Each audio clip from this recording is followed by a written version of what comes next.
And welcome back to Pastor Plek's podcast. I'm your host, Pastor Plek. So excited to go for another 40 minutes or so with all of you out there in podcast land. And with me back in studio, this is like second time in a row. We're really excited to have Robert Huddleston on the show. Welcome, Robert. Thank you. He recently dedicated his life to Jesus and symbolized that with a baptism. And we're really pumped about that. And so that was actually in the time span of this show from us. It's yesterday, which is exciting. And then also with me in studio is Heather Obermiller. I'm so glad that you are here. Thank you for having me. Yeah, again. This is like, your second time on the show. So you have arrived. You can pretty much, I don't know what you're supposed to do when you kind of make it in life, but you have made it. And so now I've made it here. So you've at least made it I'm doing here. All right. Yeah, so we're pretty excited about you. And you and I have been texting back and forth about kind of like some of the things you've been wrestling with, or at least I've been wanting you to wrestle with, and to talk about life purpose. And you're at a place where you're sort of in the, I'm not sure if there's a God aspect of life. And so I wanted to talk to you more about that. And I challenged you a little bit of like things to think about. And I wanted to hear kind of what you came up with in your time of thinking about things. So I do want to start off and say, I feel like saying wrestle with it is a little bit too much. It's too aggressive. Too aggressive, yeah. This isn't a fight to me. Yeah. I'm not in a fight with something or against something. Give me a better word, because I didn't think it was the right word, but I didn't have another one. I really like exploration. Oh, thank you. I think that's you're exploring. Yep. Thank you. Far better. Because wrestling has such a negative connotation. But to be fair, my boys wrestle each other for fun. And so maybe that's like wrestling I like the visual. Yeah. It's like they're kind of grappling, but exploring. That's very much. I think that's more. Yeah. That's Heather Obermiller. You're in a bluebonnet field and you're exploring, and you're with the butterflies, and you're just like there's a daffodil, and you're just like, look at that daffodil. You're selling me the dream right now. Where's this field? All right. So yeah. Thank you. So, you're exploring. I'm exploring. So to that, actually, one of the things that I had thought about was. Every day I actively try to not do anything against something else. I want to do things for something. Okay. And so I'm not wrestling against religion. I'm not doing any of this against God. I'm doing all of this for me. Love it. So it's kind of like, think about it when you vote. Like, I don't want to vote for somebody else just because they're not the other person. Right. I want to vote for somebody because I believe in them. Who'd you vote for? Pass. You don't have to answer that. Keep going. But when you think about purpose, you have to think about the phrase "on purpose." And I think in order to believe in a purpose, you have to believe that we are here on purpose. Right. And I don't think that we are. I don't think that anybody decided that we needed to be here on this planet right now, on this podcast, in this bluebonnet field that I'm still going to be looking for. Thank you so much for that visual. Absolutely. So no, I don't think that we have a purpose. So for you, there's a random event that happened billions of years ago, and Stardust collected with other Stardust and just accidentally made something that kind of over time, kind of like a booger, got bigger, and then all of a sudden this started to develop life out of some electric shock that happened because of static electricity in the universe somewhere. Something like that, yeah. Go ahead. I used to be an atheist, and I 100% got that. And then that's just so random. Yeah. That's just, and I guess it's the flip side to the coin, where one can see that as everything's random. Another can see it as that's too random to be random. Right. If that even makes sense. Sure. So, I get that. I 100% get that.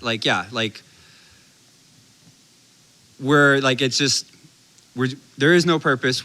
We lucked out, and we're here, and we're conscious, and we're the only things that are to the level we're at right now. But that seems so random. That seems so random.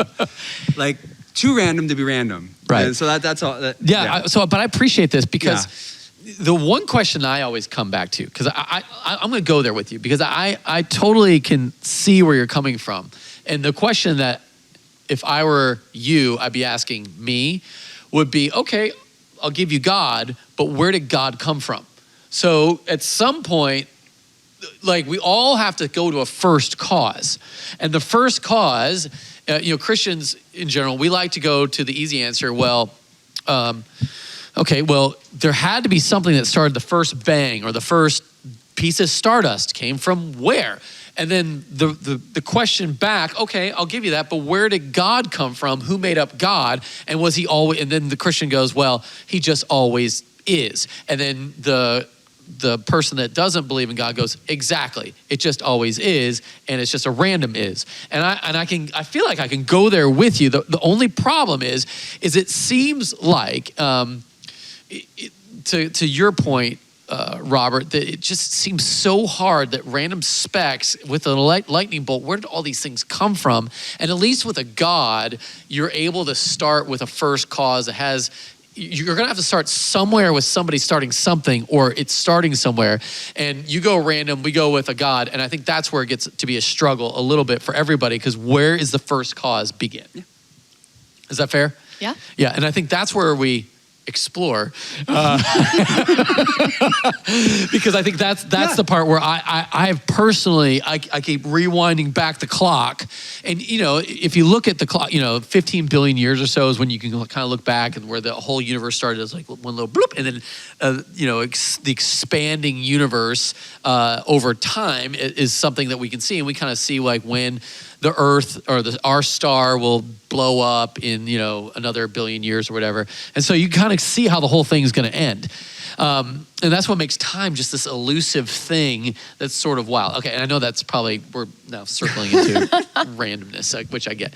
All right, so let's go. So if there is no purpose, because this is where, if there is a first cause, there has to be an end cause or a conclusion that we can kind of run to. And this is the only problem I see with a conclusion of that we have no meaning or purpose, is that then you can determine your purpose for yourself. And this is where it gets dangerous. We all like the happy purposes of saving the planet, or like saving seals or animals or whatever. The problem comes when I start saying we need to save babies, and someone says, yeah, save babies in the womb. And it was like, whoa, that's violating the rights of that woman's body. And now all of a sudden we're going to be struggling, wrestling, because I've now developed a purpose or a cause or a reason. And you say, okay, let's just stay away from human bodies. Okay, what about law? When I say you can't do something to me, that, we can just simply go to a Hobbesian Locke, sort of like, once you enter society, you're in a societal contract to do no harm to the other people in the society. But even that comes with the reasoning that other people have value. And I think that's the part that just I struggle with, and I would love to hear how you explore this. I struggle with it because I don't know how people can have value if they aren't just another obstacle, because Darwin would say it's this, survival of the fittest. And so therefore if someone looks a little weak, we need to kill them off to keep moving forward in the progression of humanity. So that's the part I wrestle with, and maybe you can kind of shed some light on your view on that. So I think that in the grand scheme of things, you start talking about years in the billions, yes, and you sit and look at like a 70-year-old life, which is about what we get. And you think, well, what in the world am I going to do in 70 years that's going to mean anything in a few billion? It's a really daunting thought. And I hear this sentiment a lot. I actually heard you mention it earlier. Once you die and there's nothing left, that's intimidating and it's scary. But I think that sentiment and that idea of there's nothing else that's going to happen after this, and when you compare it, the 70 years to the billion, it doesn't really seem like you're doing much. I think that you can go in two different directions of that. You can go more nihilistic of boo-hoo, nothing matters, or you can go the direction that I go, which is yay, nothing matters. Right. Like, all you do, and I mean, it's definitely easier said than done, but what I try and do is I look for things every day that I can be grateful for, that I have the absolute honor of having a consciousness and being one of the few like living things. Humans are really the only animals that are aware that we're alive, as far as we know anyway. Probably us and dolphins. Yeah, exactly. Like there's not a lot Right. out of like the many things that are alive. Sure. We're lucky enough to be aware that we are. And, you know, you just kind of have to spend every day thinking, well, what can I do to make this place a little bit better, even if the sun's going to explode and destroy the planet in a couple feel billion that years. need to make everything better? I do. Yeah. Do you feel you were taught that? I think that it's something that was learned through like unintended teaching opportunities. Like just through life. Like, you know, stuff happens. You know, people say mean things to you when you fall down the stairs and you're just like, oh, this sucks. And then every time you go and you think about it, you learn something more from it every single time. And I think that I have just lived a life that has paved a path that led me here. Not everybody has the opportunity to have the same thought process that I do. I'm really happy that I've come to the conclusions that I have. I understand that other people don't or can't. That's why I think what's really great about you is you have a genuineness to, if all things are possible or all things are whatever, then your view of the world, mine Christian worldview of Jesus dying on the cross, being raised from the dead, God created everything, you're like, yay for that. And yay for, let's explore that. Even though inevitably the conflict will come because you can't have two opposing worldviews, but I do appreciate, at least from your perspective, it's like yay for it all. And what you're saying is like, I don't hold the, I'm not doing what a lot of agnostics or atheists do, which is I'm going to hold the cards of saying what is real and what isn't, and because I've decided, so therefore it's not. So I feel like it's an honest approach. It's a dangerous, honest approach because then it sets you up for stuff that I would bring, which I also appreciate. So one of the things that we actually talked about yesterday is this quote. Absolute futility, says the teacher. Absolute futility. Everything is futile. What does a man gain for all his efforts that he labors at under the sun? A generation goes, a generation comes, but the earth remains forever. The sun rises, the sun sets, panting, it returns to its place where it rises, gusting to the south, turning to the north, turning goes the wind, and the wind returns to its cycles. All the streams flow to the sea, yet the sea is never full. The streams are flowing to the place, and they flow there again. All things are wearisome. Man is unable to speak. The eye is not satisfied by seeing, or the ear will filled with hearing. What has been will always be. There's nothing new under the sun. Can anyone say about anything? Look, this is new. It has already existed in the ages before us. There is no remembrance of those who came before, and those who will come after, there will be no remembrance of them by those who follow them. Like when you hear that, does that resonate with you of like, that is actually probably true? I wouldn't go with a negative spin, but that you probably concur to an extent that that's probably a lot of that's true. Kind of. I think it's a really interesting sentiment. I think it's a little bit too like dark and sad for my taste. Yeah. Because I mean, like we're all going to be forgotten in a while, but I mean, we also fail to remember those that came before us as well. Right. So we'll be forgotten just as we're forgetting. Right. However, yeah. There's, and this, I see this a lot in religion as well, obviously, because a big part of religion is the afterlife. And, you kind of work in your mortal life towards like achieving divinity things, right. in, the afterlife. And that's just a lot of pressure. Like that is so much pressure. It's like you have a few decades to do all of the good stuff so that you get happiness forever. Right. You don't. And like Jesus died for that. Yeah. Like that was his, so we don't, as long as we believe in him and like try to make an effort and believe in him. So I think that's what you're expressing is karma. And karma would say, listen, what you need to do is work as hard as you possibly can. And then maybe if you do well enough, then you get the afterlife. Whereas Jesus, on the flip side, he comes, does all the good for you, dies for you because there's a justice thing. He takes the sin, the darkness, and then he dies for it, and he's raised from the dead. And all you do by accepting him is you have eternal life. So, but I do appreciate the sort of the karmatic view that you're bringing, which I think that's probably the way you view religion. Yeah, I don't. Karma's weird because I don't know 100% how much I believe in real karma. I do think that if you're a good person, you're going to get more good, and if you're a bad person, you're going to get more bad. But like, when you get down to the nitty gritty, I might not be the expert on that. However, I do think that looking at the very overwhelming, task of there are no in this quote that you just said, there are no new tunes. We're all going to forget everybody that came before us, this, that, or the other. Everything that I think that we as humans kind of associate with being a good person comes from religion, and to do it because there's a greater thing that is good above you. It's so intimidating, and I think that it can make people shut down a little bit because then they think, so all the small things don't matter anymore. Like, the small things to me are the only things that do matter. Singing, like a singing a sweet song, or having a nice cab. All of these tiny little moments that I think that nobody appreciates anymore because they're so busy focusing on the great big moments, the big defining ones, the ones that are going to get you into heaven or, wherever your goal is to be.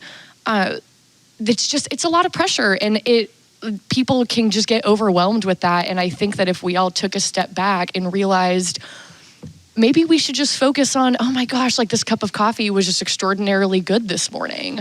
Or look at this really pretty view of downtown Austin as I'm driving in from Fredericksburg. I've never seen the city from that angle before. Just appreciate the tiny little things. And I think that you should be okay. That's what I'm here to do.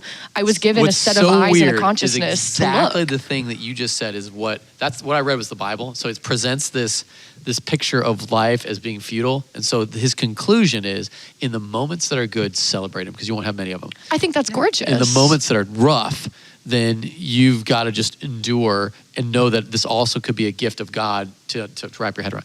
So I feel like what you're saying is you would agree with a lot of the stuff the biblical narrative would say, and you're coming at it from it's not like you've read the Bible and gone well, because I've read the Bible, I now think like this. This is just you having a perspective that echoes what the Bible says, because I think what the Bible does is it speaks from a standpoint of humanity and recognizing the problem that we all face of this futility or vanity or meaninglessness of existence, good or bad. Because he says, listen, you need to eat, drink, and enjoy your work. Enjoy it for what it is in the moment. Because in a second, it's gone, and you can't go back in time and replay it. There's no Groundhog's Day. So I feel like that's what you're saying, and what the author says here, who is trying to make people because what this, the intention of this specific book of the Bible, Ecclesiastes, which is where this is from, it's sort of to kind of contradict or juxtapose against Proverbs. You've heard of Proverbs. Proverbs is trust in the Lord with all your heart, lean not on your own understanding, and in all your ways acknowledge him, and he will direct your path. In other words, do good things happen to you. And then he writes in his latter part of his life, well, that actually doesn't always work out like that. Life, it seems is this weird futility at times where you think you're following God and then awful things happen to you. And if you don't have a view of God, you can go to a place of despair, or you can go to this place where, screw it, I'm gonna go live it up to as much as I possibly can, because this is all I got and this is all there is. And so that's all I have. And so I might as well live it to the full, because what else is there? Do you want to know what? I was actually thinking about this just the other day. When you're kind of sitting idle and a random memory pops into your head, something so minute and just random, something you didn't even think that you were going to remember, but you look back on it fondly. Yeah. And I mean, it could be literally anything. You were grocery shopping with your partner, right? And you just kind of think back to that and you say, oh, that was kind of a nice moment. So what I kind of started doing for myself, and this has actually helped me a lot, is I wake up every day and I say, do it for future you. I love it. Do things that future you can reminisce on, because you don't know when you're going to be laying in bed trying to go to sleep what your mind is going to bounce to about an old memory that you're going to think of. You don't know when that's going to happen. You don't know what that memory is going to be. So what I can do is give future me some really fun stuff to think about. That's what I want to do. I want to remember doing all of these fun things, and I want to appreciate the fact in the moment that I can do them. Right. And I think from a Western first world perspective, that makes sense. Yeah. I think that makes a ton of sense, because for the most part, our life here is pretty dang good. Yeah. But you go to a third world context, and maybe to be fair, a third world context, they don't know about the goodness of a first world experience. No, and I feel like I want to enjoy all the things. And like, you know, as I sometimes when I'm working, I'll park, there's a hill in Round Rock and I can overlook the city. Oh, nice. And it's gorgeous. And I'm like, I am really lucky that I get to do this. Yes. And it's important to take those moments. But I think my purpose in life is not to have those moments. It's when they pop up to enjoy them. My purpose, and I think everybody's purpose, should be to make other people's lives better. Okay, yeah. And to treat others in every interaction as you want to be treated. And to, when you put too much focus, like what you were talking about, on making those pleasurable moments, they're fleeting. In the end, they don't matter. What matters is helping people and doing the right thing and creating those moments for other people. Right. And doing as much as you can for their benefit. Yes. That's what I feel more our purpose is. Like, as not to compare myself to him, but Jesus, you know, my suffering for your gain. Yeah. Like, I believe like that's kind of, we don't have to suffer, but it's for other people's gain. Like, right. Treat them the way you want. And then when those good moments happen, and the more you treat people well, the more those moments will happen, then you get to enjoy them. Right. But your purpose should not be to wake up in the morning and I'm not saying you do. I'm super not saying that. But I don't think living for those moments should be as conscious as it sounds. Yeah, I like what you're saying. I think the hard part for me, and kind of coming back to you, is it does become very self-centered, inevitably, Mm-hmm. right? Because you're doing this for future you, which is great. I don't think there's anything necessarily wrong with that. It's like, if I'm going to have a glass of wine, I'm going to enjoy this wine for me, and if I try to enjoy this wine for you, that almost becomes weird. But I do feel like in sort of like that realm of I'm trying to get the most out of this life for me. Is there anything that says, do you feel like, what does selfishness play into that? And is it okay? And maybe that's fine. I actually do think that it's really selfish. I agree. I don't do it 100% for me. Yeah. One of my other, like, I don't know, life philosophies, I guess, the things that I try and do is try and be a good person. Yeah. I want to make sure, like, I hold the weight on my shoulders of making sure that everybody else is okay. Yeah. Because growing up, you know, I was always kind of like, I say always, there were moments that stick out that I remember just in my, I don't know, adolescence, that I was the one that was left out. You know, I would start saying something and then the whole rest of the table would kind of go off into their own conversation and I would just kind of drone out because no one was actually listening. And it's not a fun feeling to have. Right. And I never want anybody to ever feel left out like that. Yeah. I don't want anybody to feel isolated or like nobody's listening to them. And so part of what I do every day is try and be a good person, and to that, make sure everybody feels included, make sure everybody feels welcome. It's a lot of work to do, and maybe I do it because it's going to make me feel better, and I can look back on that and think, oh, well, you know, maybe that person was having a really bad day, but at least, you know, I said hi and, you know, shared half of my donut with them, and maybe that made them feel better.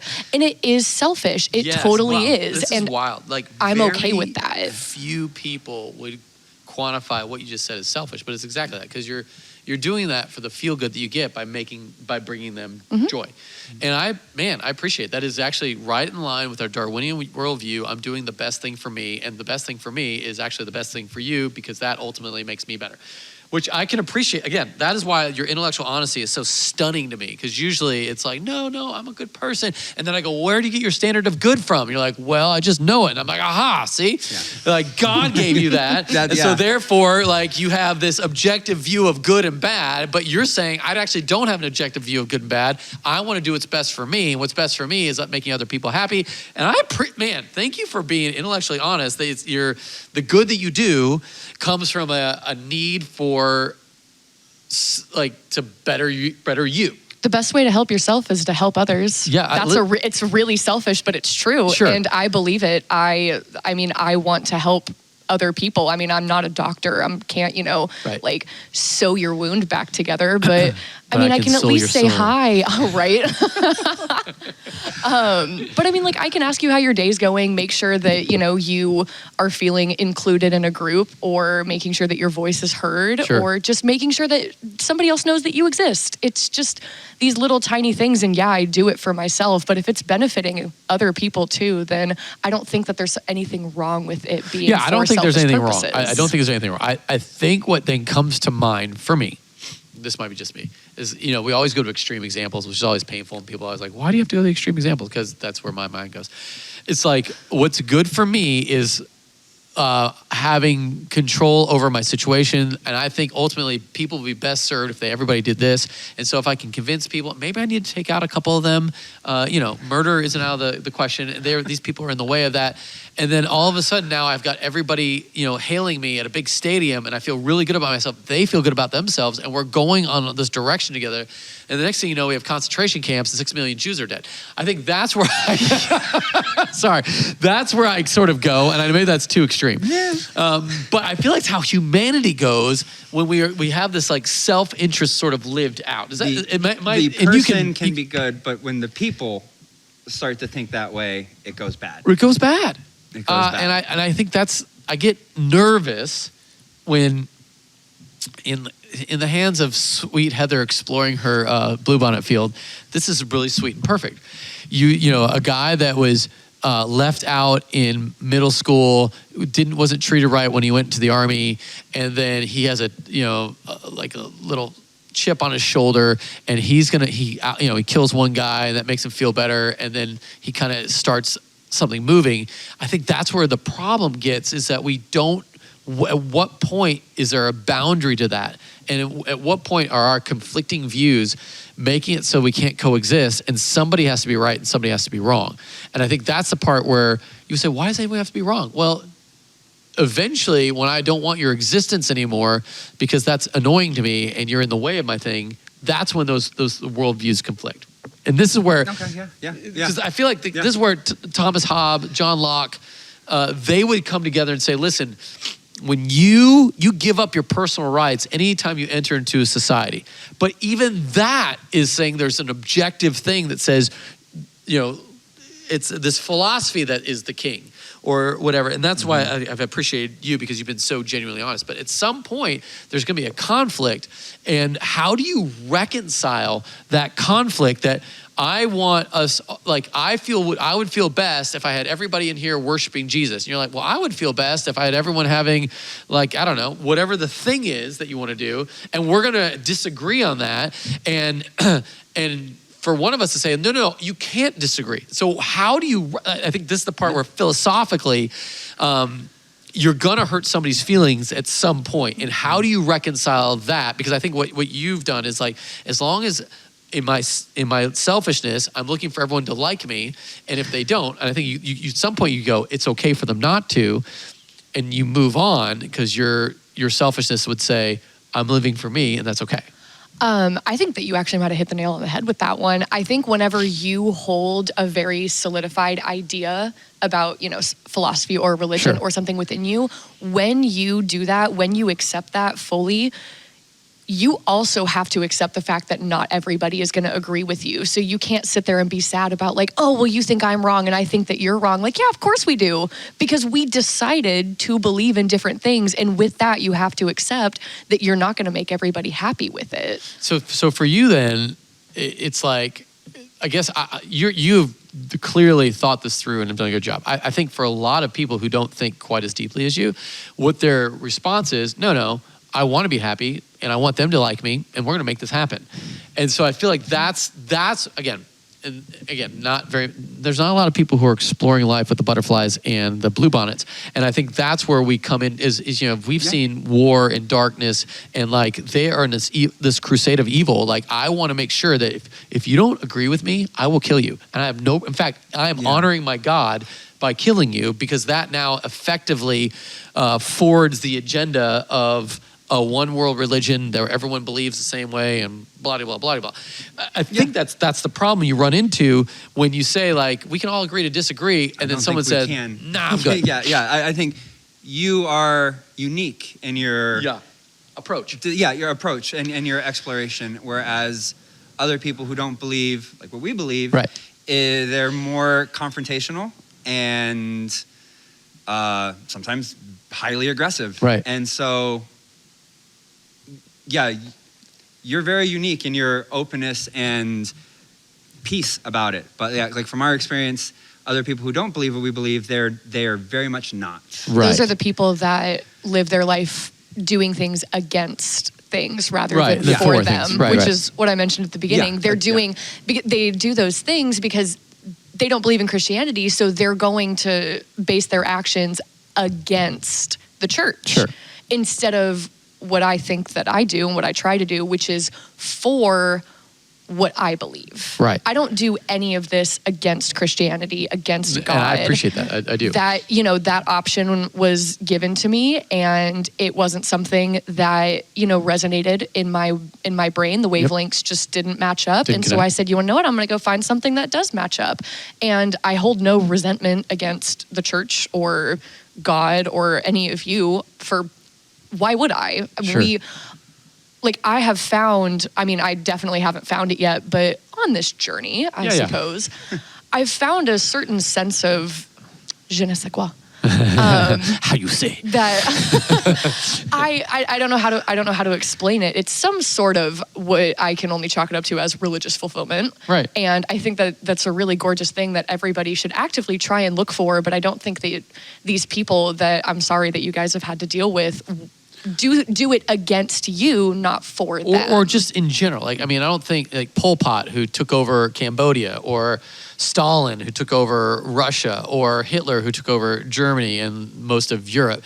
I think that's where I go to, just because in history you see people who are unyielding in they are full on believing that they're doing the right thing, and they are thinking I'm living out my destiny, and you can go any sort of direction with that. Look at like the African American slave trade. You could go that direction. You could look at Jim Crow laws. You could kind of go any direction of like somebody thought that they were doing the right thing by subjugating another group of people, even exterminating them to some point.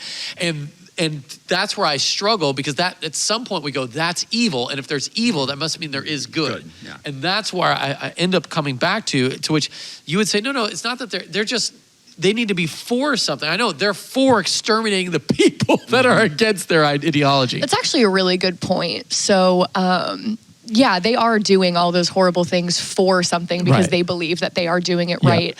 I do, however, think that if you are going to take that much responsibility in your belief and say this is 100% right and everybody should believe this is the same thing. You have to also with that take the responsibility of following the moral code of the society that you live in. That's where the downfall is whenever they go against that, what did you call it? Societal contract? Yeah, a society. Thomas Hobbes, John Locke, came up with the societal contract that when you and me meet together, now we have an obligation to one another to essentially do no harm. And then society, for it to function, we've got to work together for the best outcome for both of us. And honestly, that's great, but it takes somebody having a philosophy that you agree to, as opposed to, no, if I put my foot on it, it's mine. Yeah, that's what happens too when we make these big decisions. Religion comes into play with it a lot, and we obviously see this in like everyday politics, that people want these great big, rules and laws, and people use their like religious beliefs to dictate that. I think that there's definitely a downfall that comes with that, and that's definitely not the best way, I think, to do it, but I think it can be really hard to separate those two, because a lot of us get our morality from our religion, right? And then we want our morality to be reflected in the laws of the society that we live in. Okay, so that's good. So tell me, this is the part that this is where you're making my brain explode, because like your morality, where does your morality come from? Yeah, like when I asked, like, you're good, like where did you learn that? Like I believe like that came from him, right? And like all those feelings of like I want to do good. Yeah. Like I feel like that I wasn't taught that. Like I believe like Hitler was evil, so there must be good, Right. You know, like the counterbalance to it. So like, where did your good come from in that sense? Because even like the yin and yang would Yeah. say good, bad, Yeah, evil. Yeah, they live in harmony, and Right. you know they always balance each other out. Where I learned it, it's so hard to pin it down.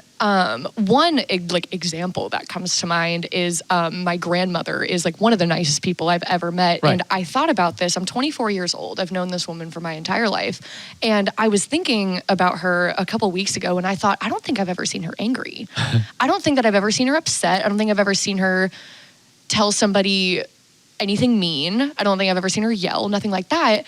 And I grew up spending a lot of time with her. And so I think that some of it comes from obviously your environment, your family. I was surrounded by my grandmother that was nice to everybody. And subconsciously, some part of that resonated with me.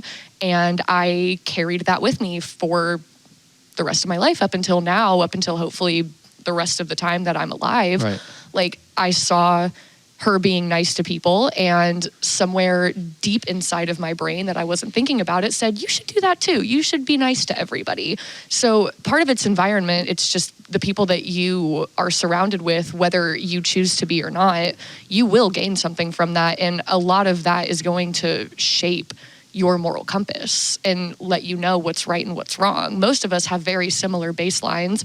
Like we all know that we can't walk around in our underwear through Walmart. Right. Like we all know that we can't do that. The more nuanced, Well, you know. I don't know. It's like, I've been. depending on Have you what been to day they Walmart? call Yeah, me, yeah. Walmart South. Yeah. Walmart. I've actually seen a lot of underwear Yeah. in Walmart. But then who put your grandma here? Yeah. And again, that's like the beginning thing. Like it all comes back.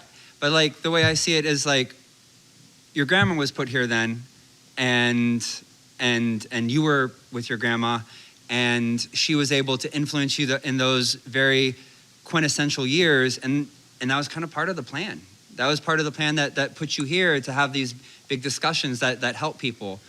And so like I see where you see like that was a completely random person that was through random circumstance. Yep.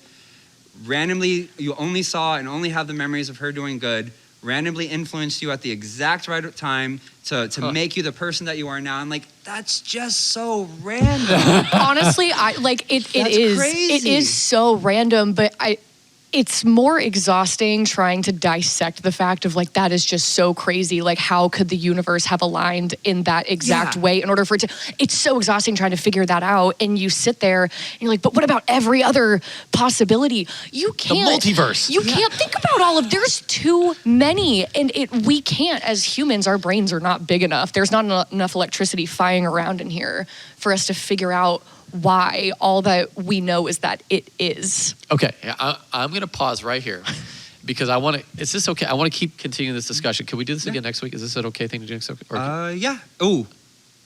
Yes. okay, so can you do this next Oh, week? yeah. So I want to get this out there this week, and then I want people to give feedback based on all the stuff that we've seen, and then provide us questions, which I will then make sure you guys have questions to be prepared for. I feel like we just started opening up the can.